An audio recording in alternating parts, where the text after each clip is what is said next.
You're listening to the We Are Libertarians podcast network. Find all of our shows at wearelibertarians.com. The speech you're about to hear by Marshal Fritz was delivered in Seattle, Washington on August the 29th, 1995. It's a luncheon speech that was hosted by the Washington Institute for Policy Studies. The presentation was attended by about 45 people, and we hope you enjoyed this tape version as much as they enjoyed it live. This presentation is copyrighted by the Separation of School and State Alliance in Fresno, California. But got off the plane a couple extra minutes and thought, gee, there'll be some conservatives there. Wouldn't it be nice if my shoes shine and spiffy? So sat down there, and Glenn, the shoe shine man, and I started talking about education and other kinds of things. And if any of you haven't yet philosophized with Glenn in the South Terminal at SeaTac, I urge you to do that, because he is a man of wisdom. And so we co-philosophized quite beyond the time allotted for the mere shoe shine. And we talked about education, and I asked him what did he think about the state of America today, and parenting today, and education today, and all that sort of thing. And he thought we were in some sort of a values free fall, or just sort of plummeting. Something is really wrong in our society. And he believes that parents are many of them, not everybody, but many parents are not really building a good enough foundation for a moral foundation of knowing what is right and wrong and having some desire to do the right some of the time. It's not just knowing the difference. It's choosing. I think Bonnie and Clyde knew it was wrong to rob banks. They just didn't choose to avoid that temptation. And I know that in the vast majority of sins that I have commissioned and committed in my life, it wasn't from failure of knowledge. You know, I could have passed a true-false test. It was a failure of will. But anyway, Glenn was concerned with all of this, and I said, well, what do you think the schools are doing? Are they supporting that foundation that the parents, some of them are still building, and some of them building more weakly? And he said, no, he didn't see them as really supporting that foundation, the schools. And I thought about that metaphor, foundation, and all of a sudden, this is a pun, isn't it? The metaphor got concrete. Because I started thinking about, laying the forms and building a foundation for a building, a home or something like that.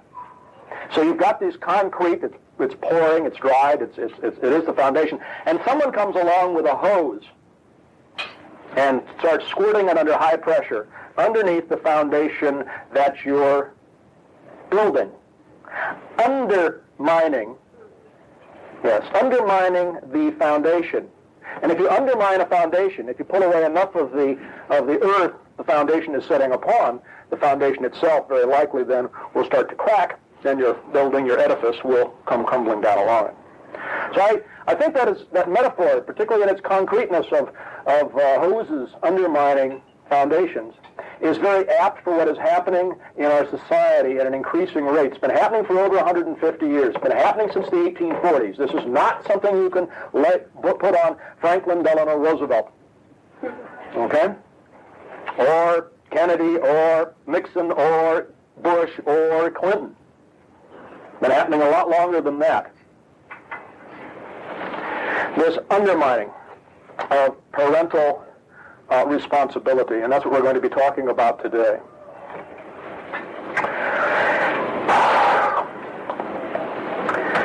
If there were a sentence, you leave and, gee, it was a nice speech, or a nice sermon you say to them. If there was a sentence, if I could only remember one sentence that I could then say to the preacher that I liked, if there's one sentence that a person, I hope, would walk away from this presentation, 'tis this one. If there were a test, I would say, get a pencil. This is going to be on the final. And that is that fake rights destroy responsibility. Fake rights destroy responsibility. Real rights don't. Fake rights destroy responsibility. And the way they do that is they create irresponsibility and dependence. And we'll come back to this, but irresponsibility and dependence destroy the individual, the family, and eventually the country. And that's what we're in right now.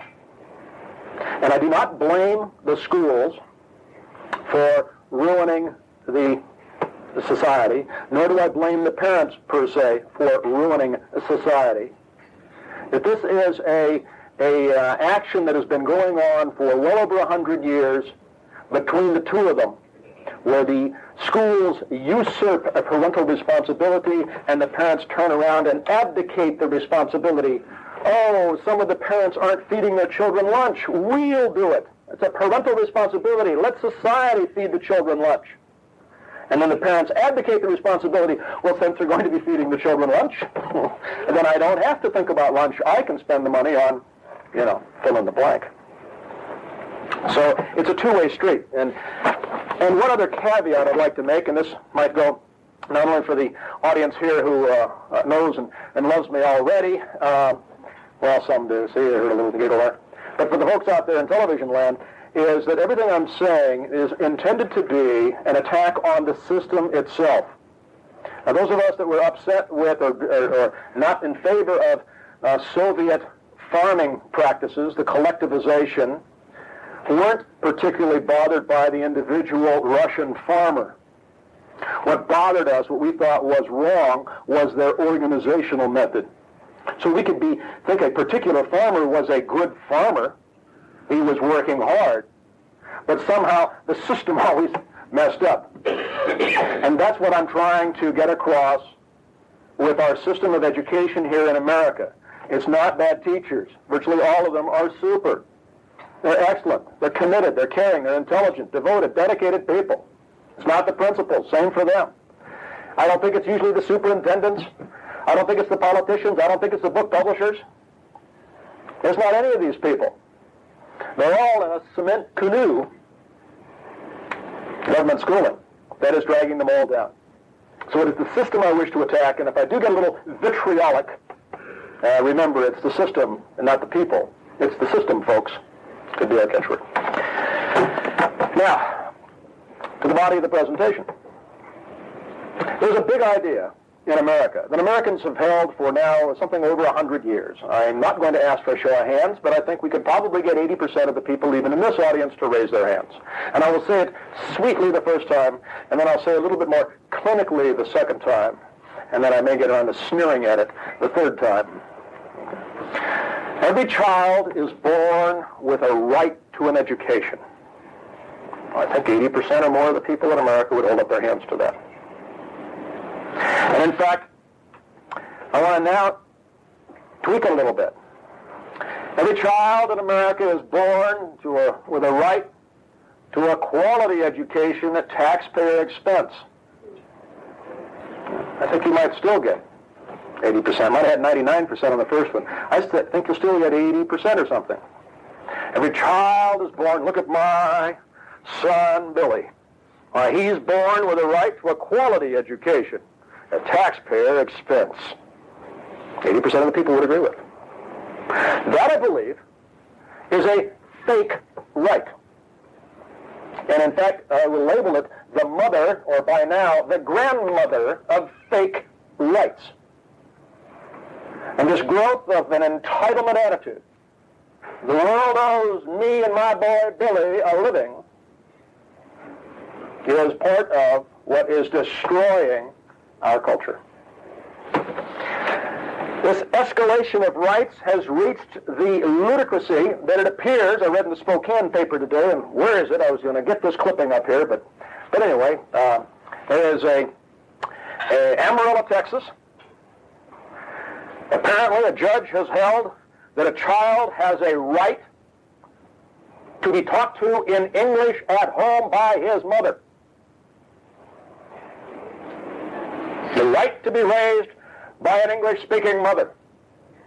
You know where my laptop is? Tom, it's me. Back over in that corner. If you dig into my briefcase, pull out the laptop, open up the laptop, find the clippings, and bring them up here. I'll document this, okay? It just sounds so ludicrous that you're all sitting around thinking, no, this can't. Ladies and gentlemen, this is America, 1995. There was an article in the Fresno Bee, and I imagine it ran here, about the lady in Boston who was arrested for working out in the men's gym. You remember that one, Denny? And what did she claim? She claimed she has a right to lift weights that are challenging to her muscles, and none of the ladies' gyms have enough weight in the stuff. So she has to use the men's gym because of her right to lift weights that challenge her. Now, Earl, does that sound pretty reasonable to you? Crazy, isn't it? The right to work out with heavy weights. Here we go. The clipping, please. Da-da-da-da-da-da-da. Mom chastised for using Spanish with daughter. This is today's paper. Let's see, we'll hold it upside. It's still upside down. I'm going to fold it too many times. This is the Stockton Spokesman Review. Okay? Well, new contact lenses. We'll see if we can read the paper. Amarillo, Texas, a judge overseeing a child custody case told a Mexican native that speaking only Spanish at home constituted abuse to her 5-year-old daughter. Now, the mother can speak English.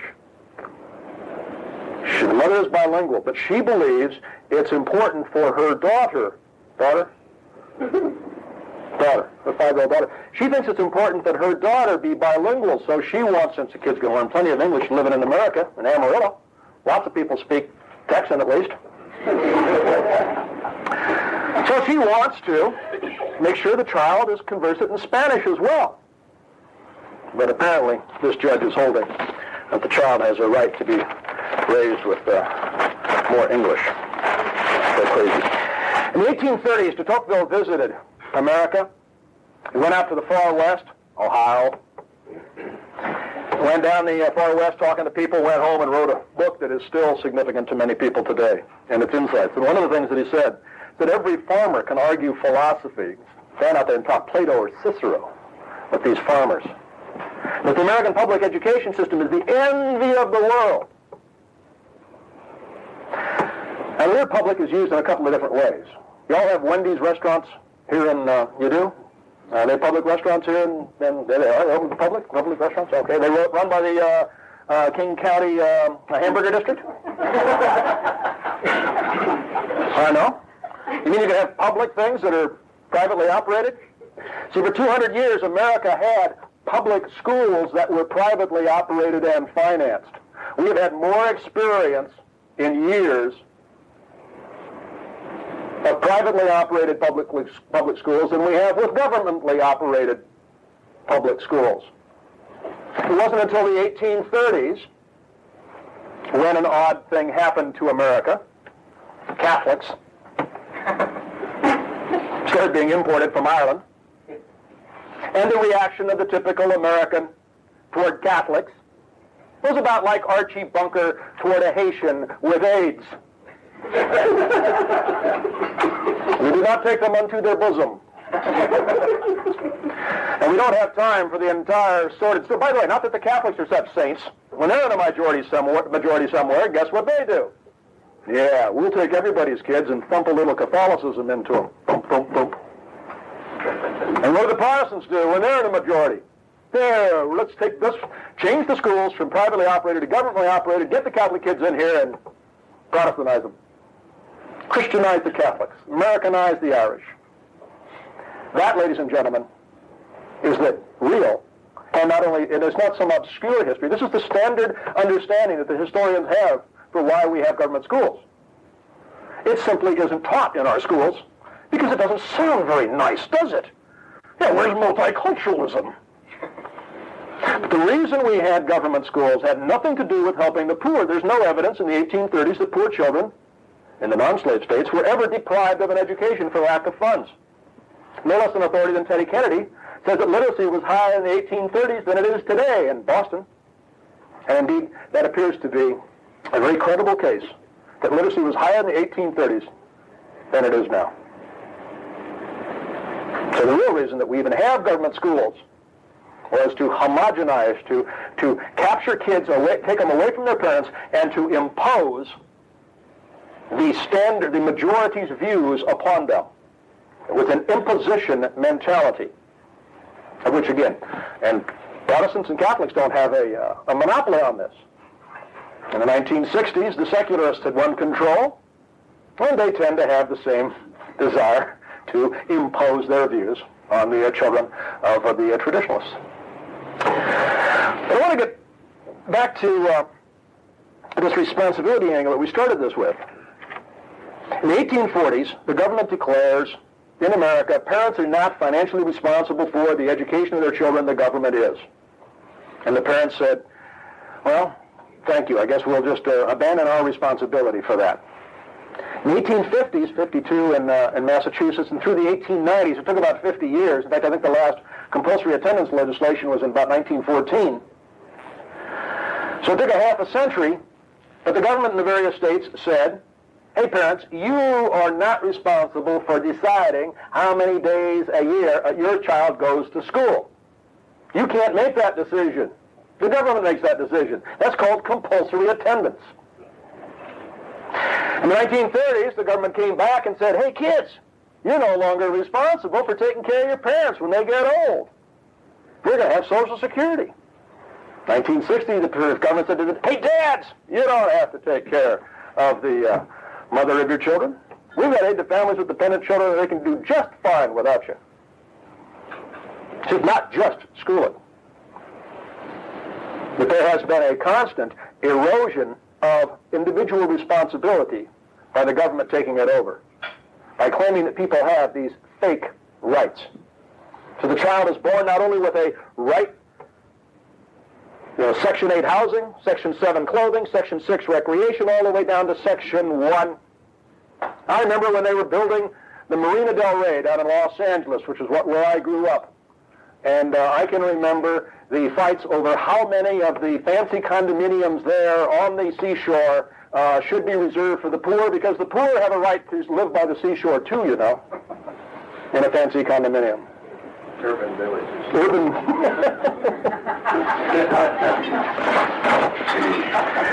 A big idea is only going to be replaced by a bigger idea. The big idea is the child is born with a right to a quality education at government expense.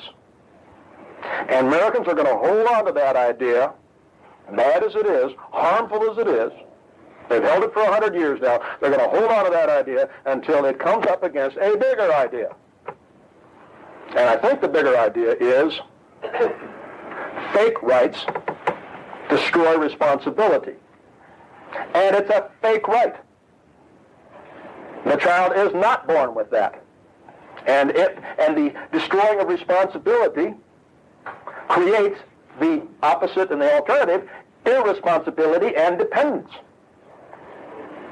Probably a third to a half of the population of the United States now could afford private schooling for their children and don't, simply because they believe it's the government's responsibility. They are not rescuing their children from these schools.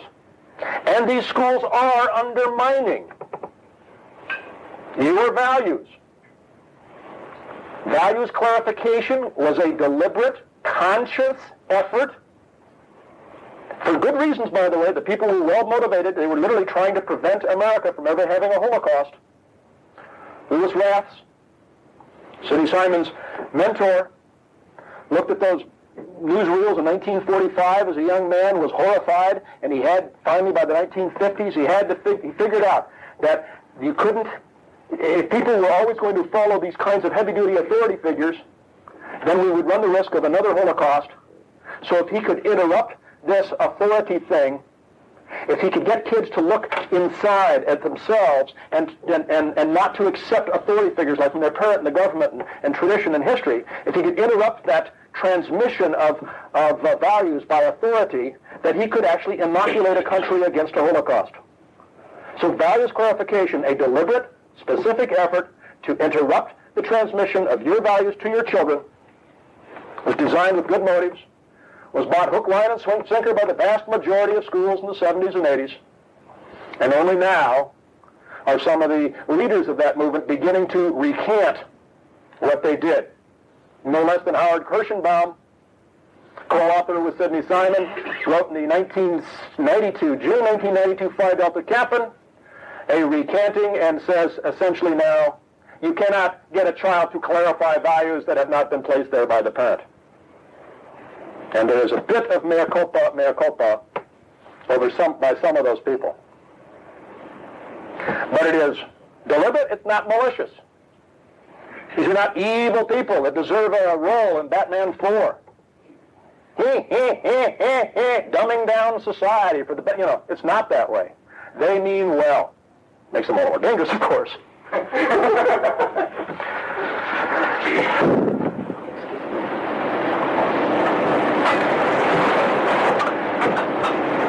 Now, the next subject I'm going to bring up is a tender one. And there'll be folks of all kinds of opinions here in this room. And I don't bring it up necessarily to make my position clear on this, or even to tell you certainly not to tell you what your position should be.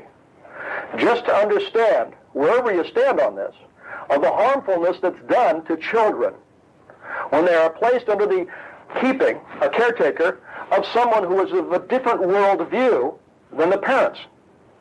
So, you all may guess my position on this, but that's beside the point. People start their day, organizations start their day, organizations start their school year with one of two premises or opening statements. God is significant. He's important. God is important, comma, therefore, ... certain things are going to happen today in my life, in this organization, whatever. There's other folks who say, God is insignificant, if she exists. Right? Comma, therefore, ... Right? Two basic ways of starting your day, of looking at the world, of whatever. Now, what about the children of a parent who believes that God is insignificant? In fact, God doesn't even exist, that's why he's insignificant. They're a nice atheist couple, raising their children in the 20s or the 30s or the 40s, and sending their children to a public school that was at that time run by typically most towns, a Protestant cabal made up of Presbyterians, Baptists, and Methodists. What those parents did, same thing the Jehovah's Witness parents did, the same thing that the Jewish parents did, was they inoculated the child and they said, you go right ahead and you take your times tables from Mrs. McLumpy, she's a wonderful teacher. But when she starts singing the praises of Jesus, you just hum. Okay? I mean, that's literal. I gave this presentation once, and a Jewish guy said, that's exactly what we were told. When we moved from the South Bronx to Alhambra, there were only 5 Jews in the school, and we're singing. We never sang any Christmas carols in the South Bronx because the whole school and all the teachers were Jewish. What do I do, Mom? Sing all the words up till the Jesus part, then just hum. They inoculated. They told the kids that Mrs. McLumpy's okay, but be careful, right? Don't take this Jesus stuff from her. But then the Protestants lost the cudgel, 40s and 50s. They lost the cudgel. Protestant prayer was removed from the school in 1962 and 63. Always stick the P word in there. It's important. Did they take the Hail Marys out of the schools? And out of the public schools in 1962, 63 in America? Did they take the Hail Marys out of the schools? Why not? There weren't any. There weren't in there. There never had been. Of course not. The Protestant cabal wasn't going to allow for that. By the way, did they take the Hail Marys out of the Catholic schools in 1962 or 63 because of the Supreme Court ruling? That's right.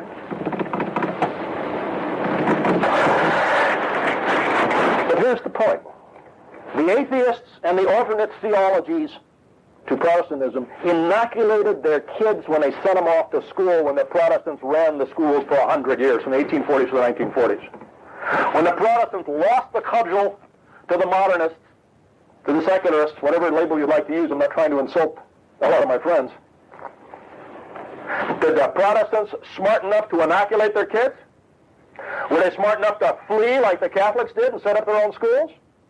No, they had a hissy fit. It's not right. We want our schools back. Right? And it's been hissy fit time for 30 years. Newton friends are still having a hissy fit, hoping they can get a moment of silence. Can't you just see these kids? I'm giving up sex, drugs, and I don't know about rock and roll, but at least sex and drugs now that we've been able to have a minute of silence here at Horace Mann High School every day. I mean, folks, it is time for mental floss.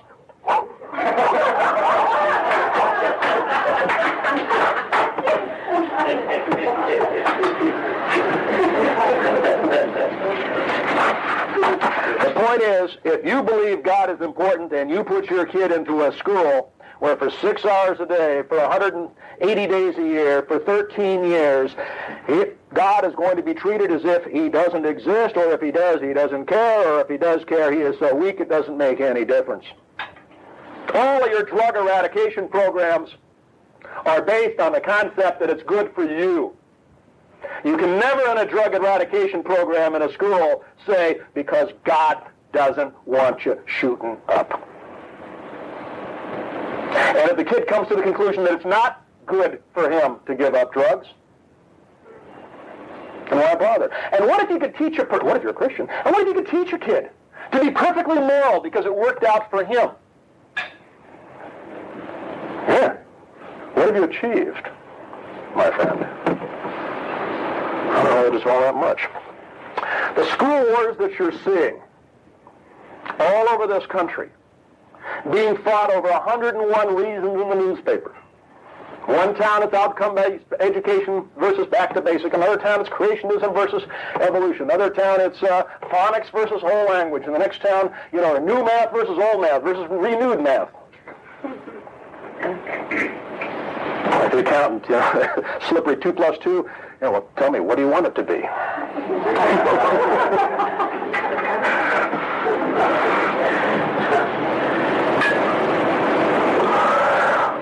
These school wars have nowhere to go, my friends, other than worse. There is no peaceful solution other than the separation of school from the government. We don't have Bosnia, India, or Northern Ireland here in America about religion, because 200 years ago, really 300 and some years ago, starting with Roger Williams and culminating perhaps with the First Amendment to the United States Constitution, 16 words, Congress will make no law respecting an establishment of religion or prohibiting the free exercise thereof. But over those 150 years, Americans went through a process of deciding that the child, of their conscience was the decision of the parent, and the parent's attitude of conscience was their decision and not the decision of the legislature. America needs to undergo that same, and it won't take 150 years, but that same kind of national discussion about the child's mind.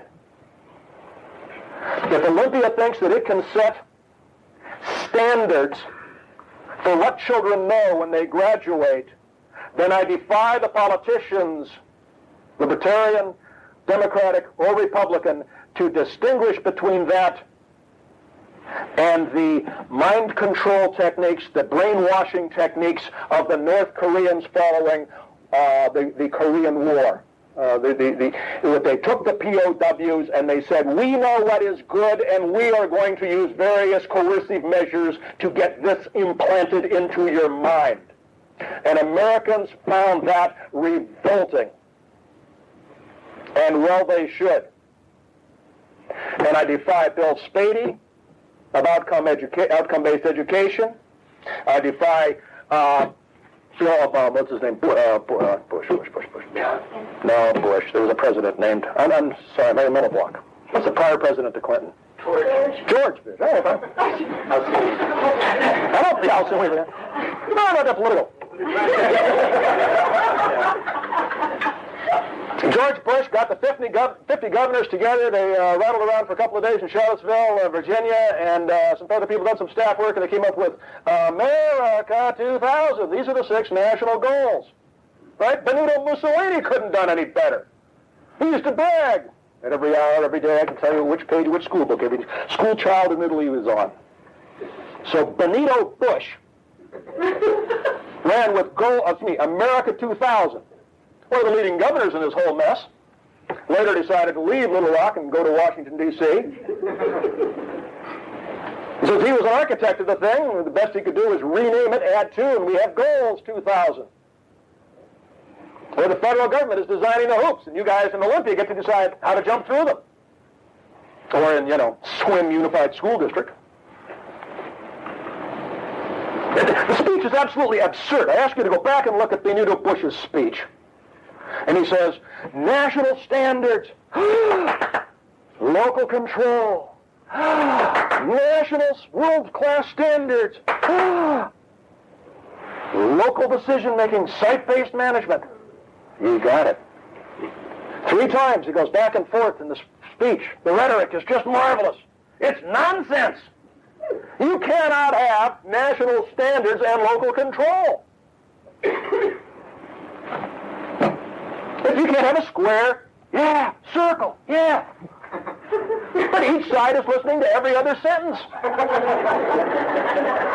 And then, surprise, surprise, Lynn Cheney finds out that when the liberals get control, they put a liberal historian in charge, and he comes up with national history standards, and they're the wrong standards, and it's hissy fit time again. Who would have ever thought naughty people would come up with bad standards? Bennett, Alexander, Bush, Cheney, Clinton, all the same. Chester, Checker, Finn, full show. Right? Keith Geiger and Al Shanker, you can put them all in one big pot. And there's not a dime, there's not a dollar's worth of difference. They want control. Pure and simple. Tax-funded vouchers are dreamed of by many people who want competition. Charter schools dreamed of by people who want fewer regulations. Both of them merely prune and manicure the weeds of socialism while fertilizing the roots. Because they do nothing to that taproot entitlement, that fake right. And in fact, they extend it. Right now, 12% of the American population is a remnant who has taken its kids out of the schools and is either homeschooling them, Christian schooling them, or independent schooling them. That's 12%, ladies and gentlemen, that do not have their barnacle-like lips on Olympia sucking. Okay? But if you offer them the opportunity to suck, they too then will become a constituency for higher taxes and more of their rights to other people's money. I used to be in favor of charter schools until May of last year, 94. May of 94, the first charter school in Michigan, the Noah Webster School, was a consortium of 400 homeschoolers who were going to charge themselves tuition and buy with the tuition money computers and get into distance learning. So the first use of the charter schools wasn't to take a public school and loosen up the controls a little bit. It was to take people who were outside the system and bring them to the bosom of Lansing and say, here, suckle. You no longer need to be financially responsible for educating your children. Lansing, Olympia, Salem, Sacramento will do that for you. All vouchers do is move our schooling system from socialism to fascism. I use those words not as invective. Thank you. Somebody agrees with that. Because what is socialism? Socialism, plain old dictionary definition. Socialism is the government ownership and administration of the means of production, goods or services. 88% of our children go to schools that fit that definition. They are socialist. They use socialism as the basic mechanism. I said this once to a group of 30 teachers. I said, how many agree? 1. I lectured for a half an hour on what socialism is, showed them the dictionary, After a half an hour, how many of them agreed? Half. They are in such denial. Tom Sowell is right. In January, I can't remember what issue, January of 1994, he wrote in Forbes magazine that the reason Americans don't learn the lessons of Europe and its failures and socialism is that Americans don't use the word socialism. They don't use the S word for their own practice thereof. 85,000 socialist schools being run by 15,321 little Soviets called school districts. 45 million kids in those schools. How many of them are being taught explicitly that they attend a socialist school and this is what socialism is? 0. And yet the head of the union, Al Shanker, has said the American public school system doesn't work and more closely resembles the collecting farms of Russia than anything else that we have in America. Al Shanker knows more than he knows. And I'm quoting my friend Sheldon Richman, author of the book Separating School and State. Why don't we pass out some of these books and let you fondle them at the various tables? Maybe you want to keep them and try to find out how. Okay? Any book fondlers out there? This is the end of side 1. Side 2 is already queued up, so just turn it over and away you go.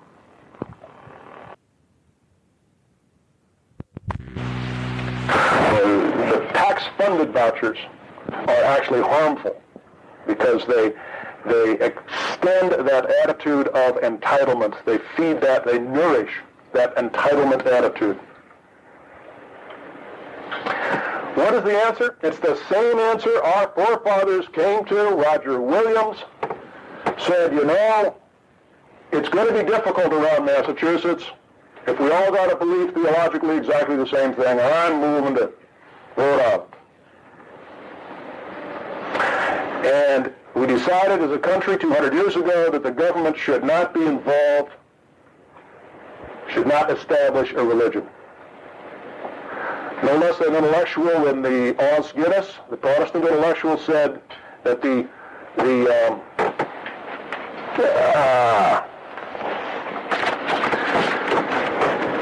establishment of the in the 1840s is nothing more than the halfway establishment of Protestantism. We made a mistake. The Russians made a mistake. They let the government take over the schools. They ended up with the farms. They ended up with lots of farms and not much food. We Americans made a mistake. 150 years ago, we let the government take over the schools. We've ended up with lots of schools and precious little education. The only answer is the separation of school and state. I'll now briefly read and conclude by reading the proclamation for the separation of school and state. We're on our way to getting 25 million people to sign it. We took a poll and found out 50 million people have never heard of it, but the quarter of the population already agrees with the separation of school and state, even though they've never heard of it. It's not been discussed, but we commissioned a poll, the Wortham Group, to do that. So we're on our way to 25 million signatures. If you sign today, you have the chance of being in the first 1,000. I think we're at 381 right now. Proclamation for the separation of school and state. Whereas parents want their children to grow into responsible, competent, caring adults, and whereas more and more children are failing to reach this goal, and whereas parents have both the responsibility and the right to provide an education for their children, it is now time to correct what is wrong with our schools. Why so many schools don't work. Education and values cannot be separated. The diversity of values held by parents and the differing hopes they hold for their children cannot be addressed adequately by a common school system, even if it is well funded and staffed with talented, caring teachers. We cannot have a society that is both free and peaceful when government legislators and regulators use the schools to shape attitudes or control the content of anyone's mind. Serious disagreements arise between parents and school boards over whose values will be taught. These conflicts have harmful results.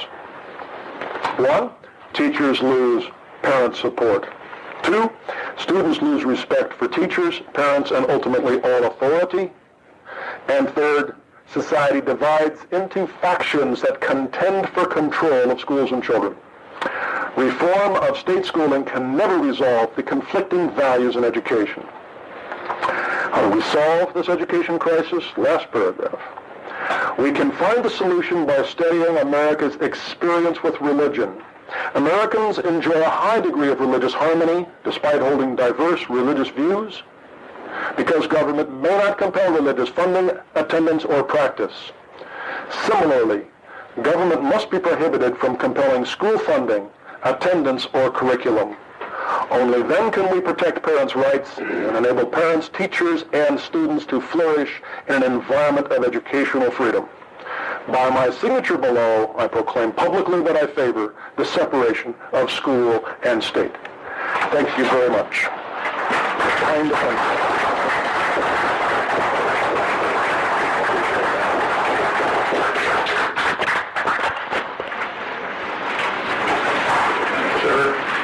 Marshall, sir, you want to come up for some questions? I'd love to.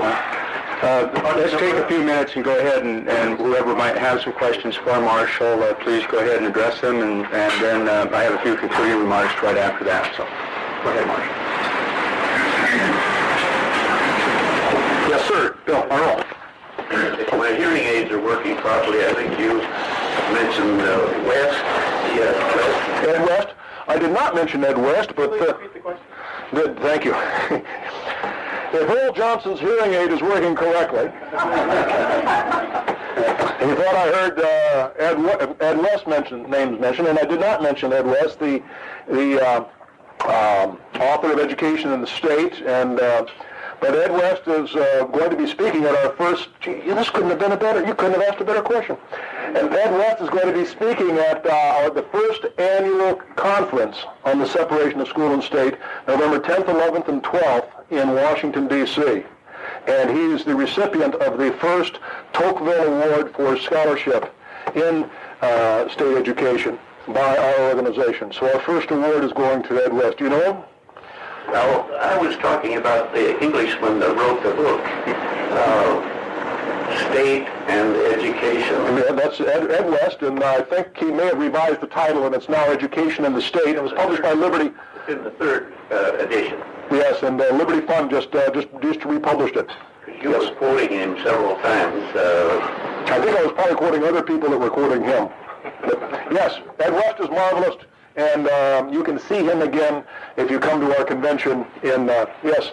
The voucher system, the first step towards the separation, because if you said all of a sudden all the taxes, which is not going to happen, are gone, and then you start from scratch again. I mean, wouldn't it be better to go to a voucher system to begin with, and then after a certain number of time, years or a year or 2 years, then withdraw the support for the voucher system so the parents are then responsible? The question is, can't the voucher be used as a stepping stone? Right. Between where we are now and where we want to go? Right. It's a long answer. We don't have time for it today. Funded school vouchers, some concerns from a freedom perspective, and this is a series of writings by conservative and libertarian authors who show why that cannot be done, why it's actually harmful. That you will just create an entire new welfare constituency that will demand that voucher not only not go down, but it go up. Because I, for one, my children need dressage and fencing, et cetera, and why should I have to pay for it? It does not attack the taproot problem of the entitlement attitude. It actually nourishes it. Then how are you going to stop this? The way we're going to stop this is similar to some other big ideas that have come along. There's a big idea that the government, the ending of the divine right of kings and the responsibility of the king for the salvation of his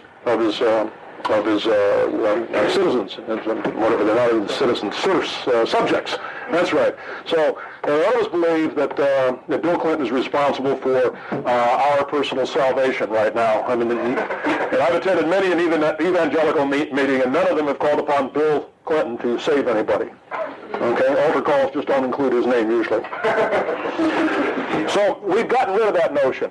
We got rid of the notion after 10,000 years of using slavery as an employment technique.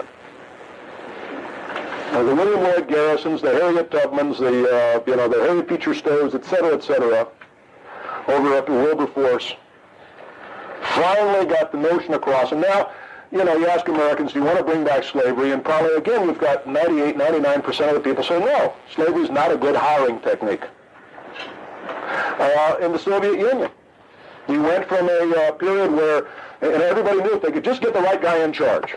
Darn, and Brezhnev, it's, we'll get Andropov, or whatever it happened to be. They always blamed it. Notice that the communists never talk about Hitlerism.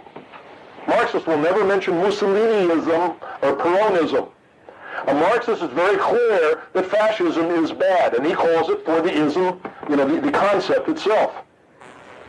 But when he's looking at Marxism's failures, it's never Marxism sucks. His answer is, well, it's Brezhnev's fault. And we got the wrong guy in charge. But eventually, now I don't know that the poor people in Russia, they seem to have jumped out of the frying pan and missed the potholder.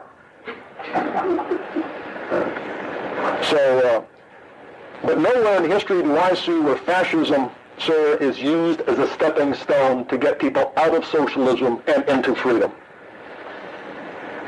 But I know that to get there, we're going to need millions of Americans to disabuse themselves of the notion that their children are born with the right to an education at taxpayer expense.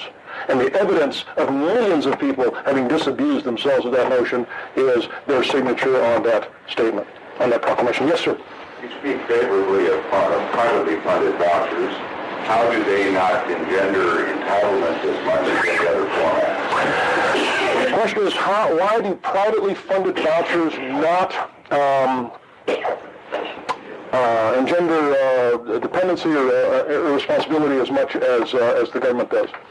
I think the prime reason is that when a recipient of charity does not believe that they have a right to that charity, you don't go walking into the rescue mission and say, I have my rights, 1,300 calories after a 27-minute sermon. Right? You just look at the entire charity function, and the recipient does not come into it with that attitude. There's a private voucher foundation in Milwaukee that has 2,600 children accepting their voucher, and the government voucher, by the way, the one that makes all the newspapers, the Polly Williams voucher, has about 860. They can't even use up. They're authorized for 1,000. They can't even give them all away. Well, there's restrictions, you see, on what schools can accept them. That's right. Got to have that. So there's tested. But the point is, in last October, just a year ago, almost a year ago, there was a picnic in Milwaukee for the parents and children of the recipients of the private voucher program. And some of the donors who donated money came. Governor Tommy Thompson came. In fact, he wanted to come for a 10-minute photo opportunity. Oh, boy, me, lots of kids. This is wonderful. He stayed for 2 hours. He enjoyed it so much. And the recipients and the donors were mixing and having potato salad and chicken and playing one-legged races and three-legged races and that kind of a thing. Now, imagine, if you will, that someone decides to hold a picnic and invite recipients of food stamps to mix with the larger taxpayers in town. I want the cops there. I mean, imagine what's going to happen. Food fight. But those welfare recipients are going to come with an attitude toward those generous taxpayers of, we have a right to this and you're not giving us our full rights, we want more. And the generous taxpayers are going to go there and say, you're spending our money wrong. In fact, I know so much about how poor people should live, I don't want you ever using the food stamps to buy a hot potato at Wendy's. You go buy cold, raw potatoes at Piggly Wiggly. You notice you never stand behind anybody at McDonald's or Burger King or they never use food stamps there, right? Because they can't buy a cooked potato. Because we, the wonderful taxpayers, know that poor people should buy potatoes, raw ones, and take them home and boil them. Or cook whatever they do with them. Well, you know how they should cook their food. Yes, Amy. It seems like another aspect of reason for separating the state from education is because education may not be a right, but it is a responsibility, and it's non-negotiable. And politicians like to get on the bandwagon and sell themselves preaching about education, but then once they get elected, it becomes a negotiating thing, whether it be busing or vouchers or whatever. And so education is not negotiable. Right. Education is not. The question is, the statement is that politicians run on a platform and then negotiate it. Education should not be negotiable, and it shouldn't be in the hands of politicians. The present company included, Bill. Oops, he left. Wait a minute. I'm pinned between the chairman and the president. One more question. Which one wants to ask me a question? Sure, quick questions. The first is, historically speaking, why didn't Protestants set up their own school system like the Catholics did? And second, how would a school system where you have a separation of school and state, how would that operate, with, say, a lower middle class family of 4, 2 kids, not much income in the family? What school would they go to? How would they be educated? 2 questions. The second one is, what about the poor kids or the lower middle class? How would they be able to afford an education? And the first one is, why didn't the Protestants bail out when the secularists took over the schools? I think the secularists took over, remember the old boil a frog thing? Okay, well, I hope nobody ever did that. But, and I don't even want to repeat it, but to just all drag out the boil a frog metaphor. Well, I'll give you an example of how abrupt it was in the 1840s. And remember, those were the days where there wasn't public relations, so people tend to say what they meant. They were Archie Bunkers, kind of a thing. So, in 1844, the Bishop of Philadelphia petitioned the school board of Philadelphia, could the Catholic kids, this is before they were Catholics, could the Catholic kids please read the Bible in the Douay version rather than in the King James version? And the school board thought about that and prayed on that and slept on that and said no. But the general purpose population thought it was not emphatic enough, so they said hell no and went out and burned down a Catholic church. The Catholics, once again failing out by pacifist standards, reciprocated and burned down an entire Protestant neighborhood. 20 people were killed in the Philadelphia Bible riots. 150th anniversary was last year. Nobody even talks about it or marks it. But the Catholics were getting clobbered. I mean, this is like crystal knocked, metaphorically. They saw that they were getting hammered, and it's time to get out of here.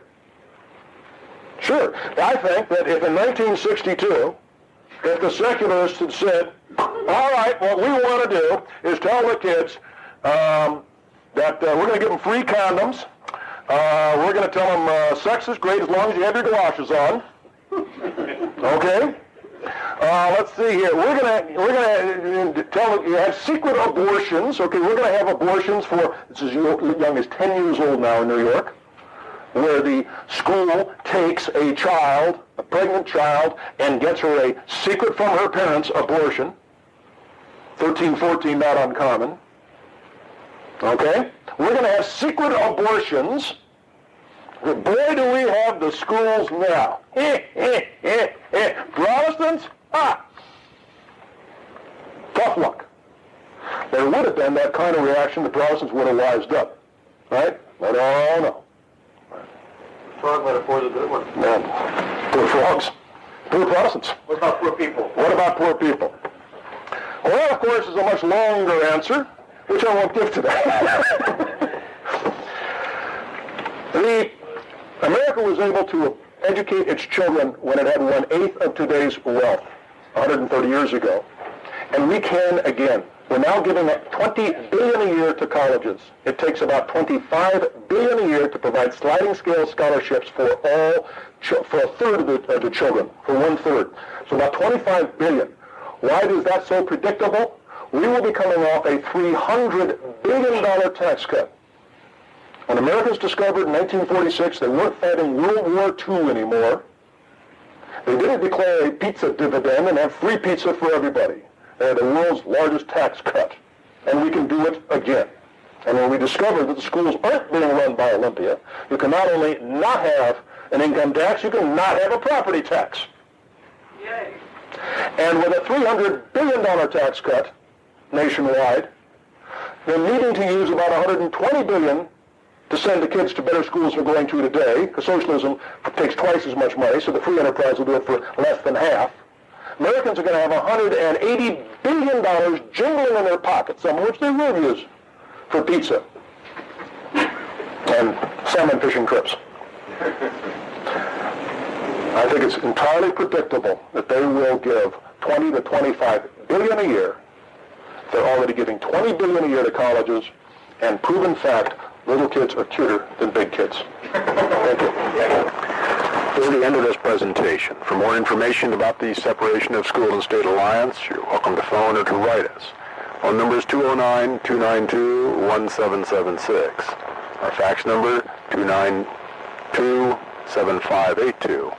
The address is 4578 North 1st, Box 310, Fresno, California, 93726. This tape is a copyrighted presentation of the Separation of School and State Alliance, copyrighted 1995.